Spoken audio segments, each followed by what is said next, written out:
Olá, boa tarde a todos, sejam muito bem-vindos. É um prazer enorme estar aqui hoje com o secretário Rogério Seron, secretário do Tesouro, para a gente falar um pouquinho sobre esse tema tão importante que é o novo arcabouço fiscal. Boa tarde, Rogério, seja muito bem-vindo.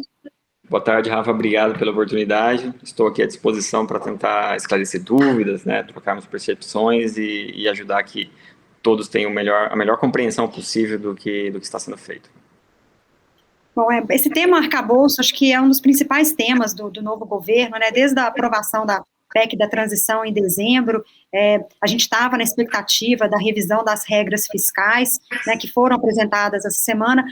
Fala um pouquinho para a gente aí, qual que é o norte desse arcabouço, né? O que o governo espera desse arcabouço fiscal, quais os principais pontos aí que o governo trouxe nesse novo de regras fiscais?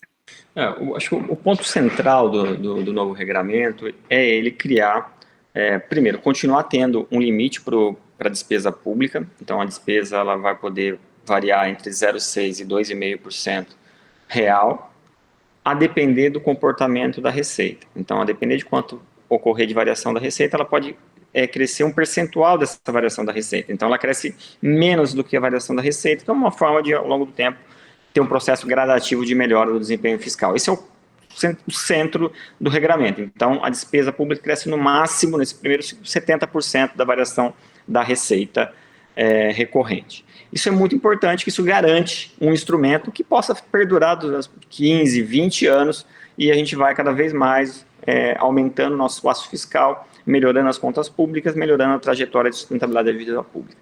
Isso cumpre um primeiro papel fundamental, que é tirar uma incerteza, um risco de que se haveria ou não um ciclo de descontrole na despesa pública. Então, você afasta esse risco deixa de existir. O outro que está associado com o primeiro é que, por conta de um eventual descontrole na despesa pública, você teria uma trajetória explosiva do endividamento público e todas as consequências que surgiriam dali, como um desarranjo na economia, um processo inflacionário, desarranjo de preços relativos, enfim, tudo que não é saudável para o investimento de longo prazo, para uma economia que cresce de forma sustentada. Então, isso está resolvido. Isso, assim, acho que o arcabouço tentou buscar cumprir esse papel e com a flexibilidade para acomodar. Então, a variação desse 0,6 a 2,5 é dada pela variação dessa relação com a receita. Então, isso garante ali alguma flexibilidade para acomodar, primeiro, ciclos distintos econômicos. A economia ela tem seus ciclos, isso é natural. Isso é um avanço em relação aí a primeira geração de regras fiscais, como se diz no mundo, né, que eram muito fixas e elas não lidavam bem com os ciclos econômicos, e também para lidar com diferentes ciclos políticos. Ela pode ter um ciclo político que queira reduzir a presença do Estado proporcionalmente ao tamanho da economia, e dentro da regra é possível, e também você pode ter um Estado que mantenha essa presença do Estado na economia sem grandes movimentos. Então, você não permite grandes crescimentos, nem grandes reduções no curto prazo. Isso é saudável do ponto de vista democrático, você permite que a sociedade vá acompanhando, vai entendendo o que ela validou no ciclo político para ela validar novamente ou não esse processo. Você não consegue uma grande mudança em 4 anos, você pode fazer um ciclo de baixas ou altas sucessivas, um período mais longo, mas a sociedade ela consegue acompanhar e validar isso. Então, isso acaba sendo democraticamente uma regra mais equilibrada e mais estável. E, de outro modo, ela atinge um grande objetivo, que é trazer previsibilidade e estabilidade, que eu acho que tem menos volatilidade e flutuações em horizontes de curto menores. Isso é saudável do ponto de vista fiscal, para os agentes econômicos é mais saudável, isso eu acho que é um primeiro ponto. O outro um outro pilar é que ele resgata a importância do superávit primário, das metas de resultado primário, que ela não está associada a esse core aqui, que é o que sustenta ela no médio e longo prazo, mas cada ciclo de governo, no primeiro ano, ele sinaliza para a sociedade também o que ele vai buscar de resultado fiscal. Então, isso é importante também, de novo, começar a trazer para o Brasil, reforçar, embora nossas peças formais orçamentárias, elas foram pensadas já com horizontes de curto prazo, lei orçamentária, LDO, que é um médio prazo, e o PPA, que é um horizonte mais longo prazo. Na prática, o ciclo orçamentário ele é muito de curto prazo. Então, ao trazer essa perspectiva, né, de sinalizar para a sociedade uma busca por um resultado fiscal, você está fomentando o planejamento orçamentário em um horizonte mais de médio prazo. Isso também é saudável, é boa prática no mundo todo. Então, e aí também com bandas, então você define uma trajetória de primário, se o governo está sinalizando que vai buscar 0 no exercício de 2024, meio e 1 em 2026, com uma banda de 0,25% em relação ao PIB. Isso, de novo, para dar flexibilidade, as coisas podem ir se acomodando dentro desse eixo, mas garante previsibilidade. Então, os agentes conseguem se programar, ele pode entender que aquilo não vai performar no piso de baixo ou de cima, mas vai ajudando a esse processo de entender, compreender o plano de voo e tomar suas decisões em cima disso. Bom, e aí dentro desse regramento para o superávit primário, para o resultado primário, e essas bandas, você tem incentivos. Também é outra coisa que se busca induzir condutas.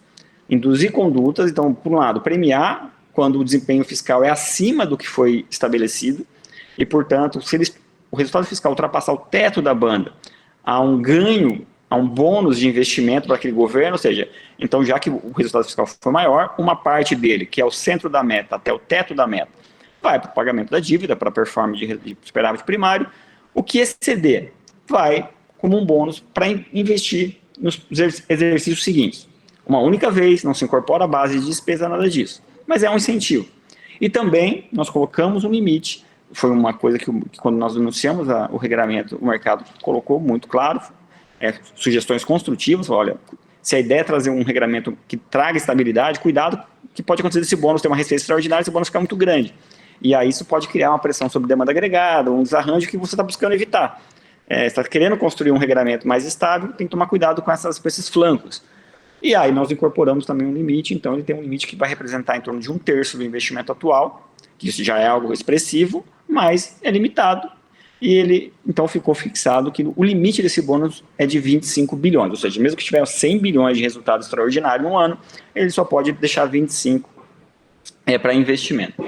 A outra vantagem é que ele é meramente corrigido pela inflação, então, com o tempo, ele tende a perder peso relativo e ser menos importante do ponto de vista de agregar esse estoque de investimentos. O outro, no piso, é uma punição ou um desincentivo a não performar minimamente ali no piso do primário. Se isso acontecer, aquela relação entre despesa e receita, que era de 70%, ela cai para 50%. Ou seja, no exercício subsequente, e nos próximos até que retorne a trajetória do resultado primário, você tem menos espaço para despesa pública. Então, é uma forma de desincentivar você não entregar o resultado primário. Com isso, cria-se assim, um macro regramento que vai conduzindo por um médio e longo prazo bom e estável e que traga realmente aí uma solução definitiva para os nossos problemas fiscais. A direção do movimento é dada por aquele macro regramento do limite de despesa e da relação da despesa com a receita, ou seja, despesa crescendo menos do que a receita. Isso vai garantir que ao longo do tempo isso vai se resolver na questão fiscal. É só, assim, eu tento explicar isso para todos que eu converso, é só cumprir essa parte do arcabouço, não mexer nessa regra que o país, do ponto de vista fiscal, está resolvido. Pode demorar um pouco mais, mas está resolvido e a gente não volta a falar nisso. A outra coisa, o outro eixo, que são as metas do primário, ele trata da intensidade do movimento. Se conseguir performar dentro do centro da meta, o movimento de estabilização da trajetória da dívida ele é mais curto, é mais célere, e, portanto, você mais cedo colhe alguns benefícios do ponto de vista de uma taxa de juros mais adequada, recuperação do grau de investimento, enfim, itens importantes que nos ajudam no final do dia, a ter um PIB potencial maior, mais investimento, enfim, uma economia mais saudável para frente. A escolha é entre essa intensidade ou não, mas isso não se mistura com o arcabouço em si, que se ele for com esse delta de receita e despesas, a gente vai, ao longo do tempo, resolvendo o problema fiscal do país. Em linhas gerais, é isso. Para não me alongar muito nessa primeira rodada, a ideia, acho que para compreender o macro conceito, é esse. Não, excelente. Eu acho que o seu primeiro ponto que você colocou, acho que é muito relevante, sobre o controle do crescimento de gastos, acho que era a maior preocupação aí do mercado. A gente teve algum controle, né, ao longo do teto, e parte do fim do teto foi você não conseguir limitar aquelas despesas. Então, hoje a gente vê esse limite, né, entre 0,6 e 2,5, principalmente o 2,5, a gente ainda vê alguns desafios para que o governo cumpra esse limite. Aí minha próxima pergunta quais são esses desafios que o Tesouro deve enfrentar, principalmente considerando que algumas despesas são vinculadas à receita, né, e a gente ainda tem um programa de valorização do salário mínimo a ser anunciado. Como que o governo vai acomodar essas vinculações e, além disso, algumas pressões políticas por mais gastos, né? A gente sabe que elas existem no Brasil, na sociedade brasileira. Como que a gente tem essa previsibilidade de que o 2,5 vai ser cumprido, considerando aí algumas particularidades do nosso orçamento, que é muito engessado, né? Sim. Isso, acho que a pergunta é boa, porque isso é importante até para explicar conceitualmente o que foi feito, o que foi criado. Porque nós temos, por um lado, um vigente, né, um teto de gasto que se propôs a limitar o crescimento da despesa, mas ele se mostrou extremamente rígido e agressivo a ponto de ter várias exceções ao longo do tempo e ele ter se tornado insustentável. Tá? Esse é um ponto. Daí, a não ter um controle de gasto é um outro extremo. Então, assim, é isso o primeiro desafio. Bom, como que vamos preservar o que há de bom? O que há de bom, ter algum controle para evitar os grandes movimentos, é saudável para a sociedade. Esse é um entendimento que aí é uma questão de calibragem, como que a gente cria ali algo que possa ser sustentável, para que a gente não precise ficar tendo as PECs da vida ou qualquer outra coisa que vá de quebrar a regra. Quebrar a regra é muito ruim. O objetivo do arcabouço que nós estamos colocando é que ele seja uma nova LRF, que ele fique 15, 20, 25 anos intocado, porque você não precisa mexer nele, dá para você conduzir com alguma maleabilidade diferentes ciclos ali dentro.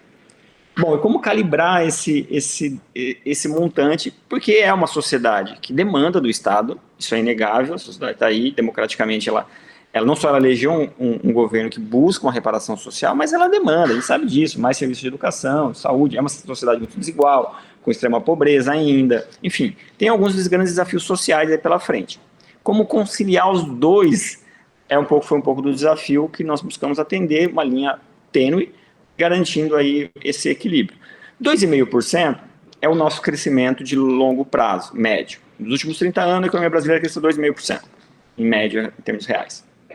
Então, assim, ele é algo insustentável? Não. Se a gente conseguir voltar a um patamar sustentável, ainda que a gente fique nos 2,5%, significa que a gente não vai, o Estado não vai aumentar a sua presença na economia, não vai reduzir, as coisas vão se resolvendo. E 2,5%, entre 1,5% e 2,5%, a maior parte das macro rubricas, ela se encaixa. Você consegue ter alguma política de valorização do salário mínimo, consegue ter um programa forte de Bolsa Família para tentar acabar com a extrema pobreza no Brasil, consegue investir em educação, em saúde. Dá para seguir o Estado, é possível. É óbvio, o céu e a lista de todos os desejos? Provavelmente não. Mas a lista de todos os desejos nós sabemos que ela é infinita, né? Isso é um conceito básico de não existe fim para essa lista, sempre vai haver mais pressão, legítima, e não é errado. Os pesos e os contrapesos servem justamente para isso, para a gente ter uma sociedade equilibrada. Então, o 2,5%, entre 1,5% e 2,5% de crescimento real, nosso entendimento é que o Estado segue seu curso sem grandes conflitos, né? sem chegar naquele ponto de conflito em que o gestor premido e sem flexibilidade vai e quebra a regra.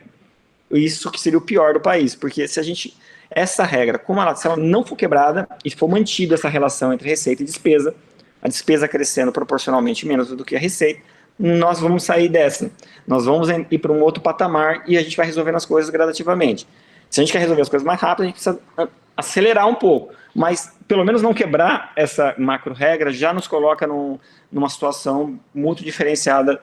Daqui a 10 anos a gente vai estar num outro patamar, a gente vai estar discutindo outras coisas se nós não mudarmos essa regra. Então isso é muito importante, esse entendimento. Mas ele claro, muita gente vai... E esse é o equilíbrio fino. Muita gente defende que, olha, poderia 2,5 é talvez um pouco alto, poderia ser 2. Por outro lado, tem gente que fala, não, mas 2,5 não vai dar para atender tudo que eu gostaria, o ideal fosse 3. Então, assim, é um pouco de cada coisa. É um pouco desse equilíbrio, assim, mas eu acho que a gente tentou tatear e encontrar um equilíbrio na sociedade, sabe? Que desse para sinalizar para os agentes econômicos que será um país estável, e eu acho que que não haverá uma trajetória de insustentabilidade da dívida pública, que não vai haver um descontrole de gastos. Então, isso eu acho que, macro linhas, isso resolveu, isso é bom, saudável. Ainda que muitos achassem que deveria ser mais, já para um processo mais apertado, enfim, de crescimento de despesa, etc. Por outro, também atende minimamente aquele grupo que quer que o Estado consiga ter políticas sociais mínimas, e isso está sendo também endereçado, ele permite isso, minimamente. Claro que também, provavelmente, tem grupos que defendem que deveria ter um pouco mais de espaço fiscal. Mas é esse equilíbrio fino que a gente buscou com esse racional, de tentar criar, principalmente, um médio e longo prazo sustentável, e tentar, no curto prazo ou ao longo desse processo, que tenha a calibragem mínima para permitir que a sociedade siga a regra sem quebrá-la. E se ela se a sociedade quer, e se um governo quer ter 2,5% de despesa, vai ter que crescer a receita mais de 3%. É um pouco dessa escolha. Se não dá para se a sociedade não vai lhe dar um crescimento da receita, vai ter que crescer um pouco menos da despesa. E aí ela fica uma regra mais responsável nesse sentido, da escolha mesmo. O que a sociedade quer? Porque o importante é ter claro para todos, que aí eu acho que é o que nós nos esforçamos muito, que receita, despesa e resultado, elas têm que andar junto. Então, você não tem o almoço grátis. Assim, dá para crescer? Dá para crescer. Precisamos ter receita. Não dá para ter receita, não dá para crescer tanto. É uma escolha que a sociedade vai ter que fazer, não só agora, vai fazer isso ao longo do tempo. Isso que ela permite esse processo de escolha ao longo do tempo. Se ela escolher no primeiro momento não crescer tanto a despesa, nada impede que depois ela escolha crescer um pouco mais e ter um pouco mais de receita. Vai ser a escolha que a sociedade vai calibrando ao longo do tempo. E principalmente de forma gradativa. E isso que eu acho que claro, nós construímos esse regramento, obviamente parcial, mas o grande objetivo foi buscar, e eu estou feliz com o resultado final, porque ela tentou, acho que ela atinge o conceito que nós queremos que em médio e longo prazo as coisas se resolvam, e que nos horizontes mais curtos você não crie uma tentação para quebrar a regra. Porque se não quebrar a regra, nós vamos para um caminho saudável, e a discussão da intensidade do movimento, ela vai se tornar ao longo do tempo uma questão secundária. Interessante. E você coloca o segundo ponto, né, que é a questão do superávit, e você falou bem agora sobre o lado da receita, né? Um dos questionamentos da nova proposta de arcabouço é que o governo foi muito otimista nessa expectativa de receita, principalmente, né, na expectativa de zerar o déficit no próximo ano. Ele traz, né, dentro dessa expectativa, uma receita estimada maior do que o que a gente tem hoje. Aliás, se a gente comparar o próprio último relatório bimestral do Tesouro, a expectativa de déficit estava em torno de 100 bi, e no novo arcabouço a estimativa já é um pouco mais otimista. Por esse lado da receita, né, de curto prazo, onde que o Tesouro vê, onde que o governo vê oportunidades de um crescimento de receita de mais curto prazo e que não machuque tanto a economia, né? Lembrando que um aumento de arrecadação, de impostos, em qualquer área que seja, ele pode gerar algum desarranjo econômico, enfim, alguma até, eventualmente, recessão. Como que o governo vê essa oportunidade, ou as oportunidades de aumentar a arrecadação, e ainda assim, né, ter projeções otimistas de crescimento da economia? A pergunta acho que é muito, muito pertinente. O primeiro esclarecimento importante é que tem essa discussão que está muito presente, e ela é muito boa que ela aconteça da intensidade do movimento. Olha, ela está para fins das metas que foram sinalizadas, que vão ser buscadas pelo governo, e eu defendo que tem que se buscar metas agressivas, de fato. Se for uma meta que não tem muito desafio, ela acaba não sendo uma meta, né? Ela fica muito, muito fácil o seu atingimento. Mas se ela não for cumprida, se esse crescimento de receita não acontecer, eu sempre esclareço isso não tem a ver com o arcabouço, porque o arcabouço vai seguir seu turno. Se a receita não performar, não crescer mais de 3%, 3,5%, você não vai poder crescer a despesa 2,5%. e o processo de ajuste fiscal vai seguindo o seu turno naturalmente e está tudo bem. Isso é o arcabouço. Isso é arcabouço, então não tem problema. A parte que é discutida, que é a intensidade do movimento, bom, para atingir esse trajetório primário, tem que ter um pressuposto de crescimento de receita, tá claro, vocês estão sinalizando que vão fazer algumas coisas de medidas de receita, mas eu sou cético, não acredito que vá, estou preocupado do reflexo que isso vai acontecer. Então, assim, sim, está ancorado no processo de recuperação da base fiscal, não por meio de aumento de tributo ou criação de tributo ou majoração de base de cálculo, nada disso. O que está buscando, então, sendo sinalizando de forma bem transparente do plano de voo, é corrigir distorções do sistema tributário. Setores, grupos que deveriam estar cumprindo uma obrigação tributária e não estão. E muitas vezes criando uma concorrência desleal, que não tem nada de saudável do ponto de vista da economia. O que não é saudável é você aumentar impostos, criar novos tributos, tem lá seu efeito na economia, todos sabem, ok. A outra é você coibir triangulação com paraíso fiscal, usufruto de um benefício fiscal indevido, que é feito para impulsionar investimento, e investimento produtivo, que gera externalidade positiva para a economia, não para simplesmente uma compensação de resultado na tributação sobre resultado, não faturamento, por meio de uma simulação de que houvesse sido pago um tributo estadual, quando não o foi. Então, assim, correção desses tipos de distorções que a gente consegue fazer essa discussão a céu aberto, assim, à luz do sol, do ponto de vista técnico, tanto do ponto de vista econômico quanto tributário. Olha, isso está acontecendo na sociedade. Vamos corrigir isso, e com isso ter uma política de salário mínimo, de valorização do salário mínimo para corrigir nossa desigualdade social. Vamos ter um programa agressivo de atendimento às famílias em extrema pobreza para acabar com a extrema pobreza do Brasil. Vamos ter recursos para investir na educação para poder formar quadros melhores e ter mais produtividade no futuro? Ou não? Vamos manter esses privilégios para alguns grupos, ainda que não faça sentido econômico e tributário, e com isso não vamos ter vamos ter um atendimento mais gradual dessas políticas sociais, ou não vamos atender socialmente. Quem vai decidir isso é a sociedade, e é isso que está sendo colocado de forma muito clara pelo ministro do nosso plano de voo. Nós entendemos que tem um caminho factível, dá para fazer a reparação social, que vai ser boa, inclusive do ponto de vista econômico para a sociedade. A gente vai sair desse percurso com uma sociedade mais justa, e isso com todos os reflexos sobre bem-estar, violência, enfim, uma série de outras questões. Isso vai ser bom para a economia, inclusive, e basta corrigir o que é a concorrência desleal, o que está errado e precisa ser corrigido. Agora, não é necessário, de fato, aumentar a carga tributária, criar novos tributos, que aí sim é uma discussão mais complexa, que traz algum efeito para a economia, e não é isso que está se buscando. Então é um pouco dessa calibragem. E o 100% ou o intermediário disso vai ser a validação da sociedade. A sociedade está representada no Congresso Nacional, e esse debate vai ser feito lá, e com a sociedade, em público, né? Colocando as questões e fazendo esse processo de escolha. Se não houver a base fiscal para ter o crescimento de 2,5%, vai ter que ter o crescimento de 2%. Se não for a receita suficiente para ser 2%, vai ter que ser 1,5%. E aí é um pouco dessas escolhas que a sociedade vai fazer. E o que eu acho que é novo, e nós poucas vezes exercitamos no Brasil, é o processo de escolha. Muitas vezes a renúncia de receita ou o incremento de despesa, elas nunca se conversam. Elas nunca, assim, falaram de verdade no processo de escolha da sociedade. O que nós queremos. E agora a gente está buscando colocar isso de uma forma clara, e acho que o momento é agora. Porque aí a gente decide com qual intensidade nós vamos fazer o processo de ajuste e de reparação social.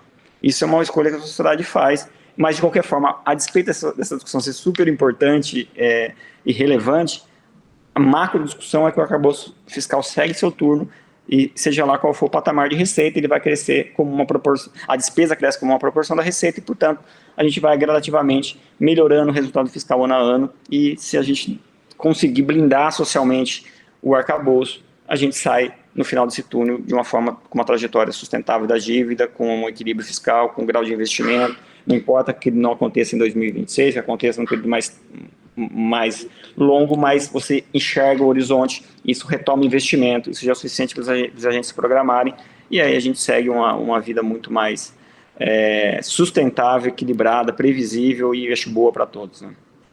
Não, por fim, só aproveitar esse gancho dessas distorções tributárias, a gente tem uma discussão hoje de uma reforma tributária bastante avançada, né? Isso foi considerado nessas expectativas de receita? Como que o Tesouro vê, como você vê a reforma tributária agregando para o arcabouço, principalmente do ponto de vista da receita? A reforma tributária de impostos indiretos, tá? A da renda, né, que está prometida aí para o segundo semestre, ela vem também para complementar, sim. Tem algumas discussões importantes que precisam ser feitas aí no segundo semestre sobre a tributação sobre a renda. Sobre a de impostos indiretos, acho que ela tem um grande efeito, que é o efeito que ela gera sobre o PIB potencial, a produtividade da economia, a correção de distorções alocativas, enfim, tem uma série de benefícios. Enfim, estimativas de 10, 15 pontos percentuais de crescimento do PIB podem ser alcançados aí no horizonte de médio e longo prazo, é muito relevante. Causa ajuste fiscal. Não, ela é muito relevante, de fato. Então, ela vem por aí, o efeito dela, né? Ela se busca, do ponto de vista de impostos indiretos, ser neutra. O problema é que ela tem uma transição longa. Até para ela ser palatável e acontecer, ela tem uma transição longa. Não dá para esperar, porque o país não dá para esperar 10 anos, 15 anos. Tem itens da reforma que vão demorar para ter uma transição de 20 anos. Então, não dá para a gente deixar o ajuste fiscal seguir seu turno com a reforma tributária. Ela tem horizontes muito distintos. Mas ela tem esse papel de apoiar o crescimento econômico sustentável de médio e longo prazo, né? Ok. Eu queria fazer uma última pergunta, né? O Tesouro fez uma emissão externa há pouco tempo, né? Há muito tempo a gente não via uma emissão, com uma demanda muito grande. Como que você viu essa recepção aí do investidor estrangeiro e está nos planos do Tesouro fazer novas emissões lá fora? Como que está o apetite do investidor estrangeiro hoje para os títulos no Brasil? Olha, a emissão foi extremamente bem sucedida, né? Teve uma demanda muito forte, 4 vezes a oferta, então isso é muito relevante. A qualidade dos investidores também sinaliza muito sobre a operação, investidores com perfil de comprar e segurar esses papéis, né? Então, assim, são investidores que geralmente entram em ofertas de países com grau de investimento, então uma qualidade muito boa, sinaliza muito, abre e mostra que tem um apetite externo, que já tinha essa percepção que havia um olhar muito favorável ao Brasil pelo mundo, nessa nova fase, e a emissão materializou isso. Nós temos planejado uma emissão sustentável, né, entrar nesse mercado de emissões sustentáveis no segundo semestre, e isso vai ser muito importante também, para poder, menos para financiamento do Tesouro, mas mais para você criar uma referência de preço para as emissões privadas brasileiras, assim, abrir um funding para grupos nacionais poderem captar recursos para a transição ecológica, transição energética, economia do baixo carbono, enfim, a gente tem um potencial muito grande nesses mercados e nosso olhar hoje, a emissão recente mostra que há um interesse muito grande pelo Brasil, um mercado muito grande para ser acessado, e nós vamos apoiar no que for possível que esse mercado fique acessível para os grupos privados nacionais. Então, quando nós fazemos nossas emissões, estamos ajudando a abrir mercado. Isso é mais importante do que, de fato, o papel que ele tem no financiamento da dívida pública, que é pequeno hoje. Nossa dívida externa é quase irrelevante. Né? Bacana. Muito obrigada pelos esclarecimentos. Agradeço aqui a participação do Rogério Seron, secretário do Tesouro. Vamos acompanhar, né, a proposta, o encaminhamento e aprovação que traga aí boas notícias para o mercado, que a gente possa ter uma tranquilidade maior aí no nosso mercado nos próximos meses. É o que estamos buscando e esperamos que aconteça. E obrigado pela oportunidade de falar ter a oportunidade de divulgar, de conversar em alto nível sobre questões tão relevantes. Obrigada, boa tarde. Até a próxima. Até mais.